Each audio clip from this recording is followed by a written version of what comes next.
Walau kunci untuk membuka pusat data nasional sementara sudah diberikan BrainChipper ransomware kepada pemerintah Indonesia secara terbuka pada Rabu kemarin, namun masalah peretasan ini belum sepenuhnya selesai. Pemerintah tetap harus melakukan investigasi khusus peretasan PDN ini. Presiden Jokowi pun meminta agar pihak terkait mencari solusi agar kejadian ini tak terjadi lagi.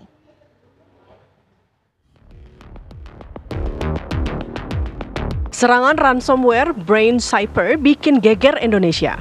Serangan cyber terbaru ini menargetkan pusat data nasional yang menyebabkan layanan vital lumpuh.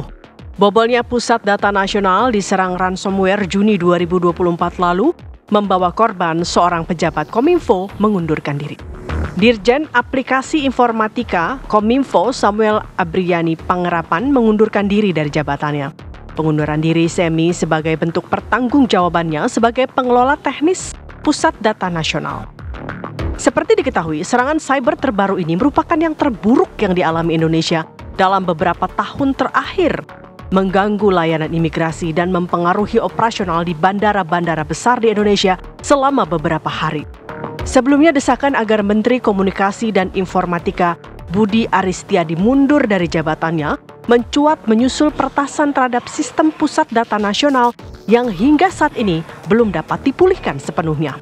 Bahkan Presiden Joko Widodo ikut menanggapi. Menurut Presiden, semua hal terkait peretasan PDN sudah dievaluasi, termasuk tuntutan agar Budi Ari mundur.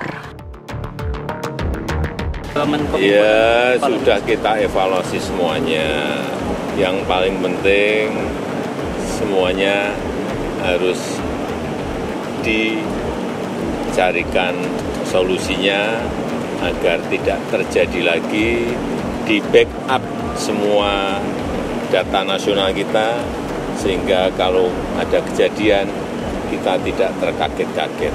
Dan ini juga terjadi di negara-negara lain, bukan hanya di Indonesia saja. Ya.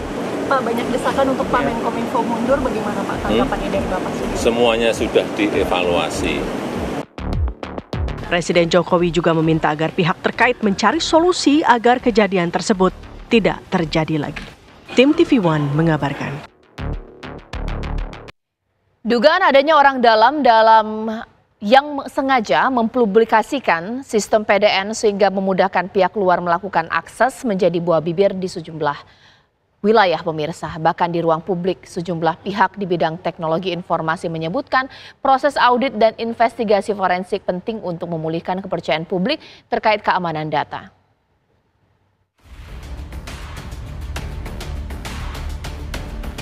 Kunci untuk membuka pusat data nasional sementara sudah diberikan BrainChipper ransomware kepada pemerintah Indonesia secara terbuka pada Rabu kemarin.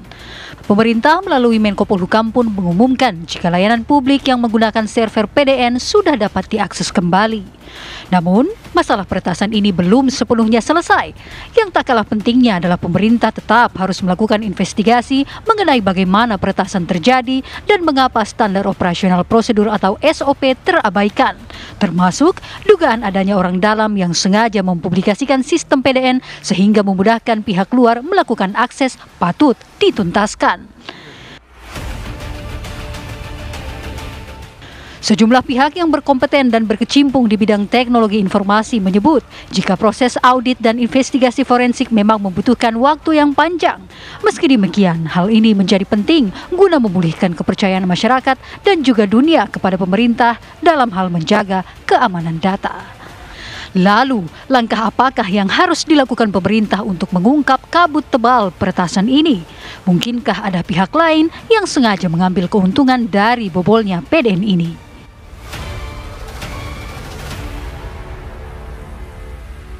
Pemirsa, kunci untuk membuka pusat data nasional sementara sudah diberikan BrainChipper ransomware kepada pemerintah Indonesia secara terbuka pada Rabu kemarin.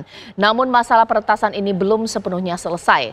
Belakangan, dugaan adanya orang dalam yang sengaja mempublikasikan sistem PDN sehingga memudahkan pihak luar melakukan akses menjadi buah bibir di ruang publik. Berikut cuplikan dialog program Apa Kabar Indonesia Malam dengan Alphonse Tanujaya, pakar keamanan siber. Kalau melihat arsitektur yang sekarang, tanpa keterlibatan orang dalam pun itu mudah ditembus ya. Apalagi ada keterlibatan orang dalam seperti yang beberapa hari ini di Twitter rame ya. Jadi ya sebenarnya udah parah ya jadi lebih parah lagi. Kita lihat simpelnya saja, satu data center yang sedemikian besar, harusnya backup itu sesuatu yang mendasar. Jangankan data center, pengguna biasa aja biasa backup. Ini data center yang jauh di atas data center biasa, jauh di atas data center enterprise yang biasa. Ini sama sekali nggak punya backup. Itu mencerminkan satu penerapan security yang luar biasa ceroboh. Apakah itu ngikutin ISO, standar-standar keamanan? Ya kalau backup aja nggak dilakukan, ya sangat diragukan dia mengikuti itu gitu loh. Atas dasar itu kita bisa bilang bahwa ya tanpa perlu ada keterlibatan orang dalam pun pengelola PDN ini sudah sedemikian lemah ya. Yang kemarin ya, kita harapkan ke depannya bisa berubah. Memang banyak orang yang heran, ada yang bilang juga, oh ini mungkin udah dibayar nih supaya nggak obvious gitu dibuat supaya mereka seolah-olah memberikan secara gratis. Tapi itu kan hanya dugaan. Tapi kalau kasus pembuat ransomware memberikan kuncian secara gratis juga banyak. Jadi kemarin juga kita sempat alami, jadi dia salah retas situs karena disabilitas, kita komunikasi, mereka berikan kuncian secara gratis. Kalau ini kan kelihatannya ya kan, mereka cukup menyesali bahwa dia meretas rupanya sedemikian besarnya, lalu menderita masyarakat Indonesia gitu loh. Padahal dia tadi cuma mau cari duit gitu loh. Mungkin dia tergerak, waduh gue bikin jutaan orang, ratusan juta orang menderita nih. Mungkin dia merasa nggak enak, dia minta maaf. Dia minta maafnya ke masyarakat Indonesia loh, bukan ke pemerintah. Justru harusnya pengelola PDN ini minta maaf ke masyarakat Indonesia gitu loh. Dan mereka ya, kita tidak tahu minta maaf apa enggak gitu loh. Dan ransomware itu dua, yang satu Lockbit. Ada dua enkriptornya di si brand cipher ini. Yang pertama itu adalah Lockbit, yang kedua Barbuk. Barbuk mungkin kayak barang bukti itu, bukan. Kebetulan namanya Barbuk. Dan yang diberikan dekriptornya kemarin oleh brand cipher itu adalah Barbuk. Jadi sebenarnya kalau kamu pakai Windows dienkripsi oleh Lockbit dari brand cipher itu, hari ini mungkin belum terbuka gitu loh. Jadi bagi pengelola PDN mungkin harap berhati-hati. Ini kesekian kali saya informasikan, tolong di restore dengan baik. Kalau Anda lakukan dengan baik, semuanya akan mulus. Jadi seperti itu sih.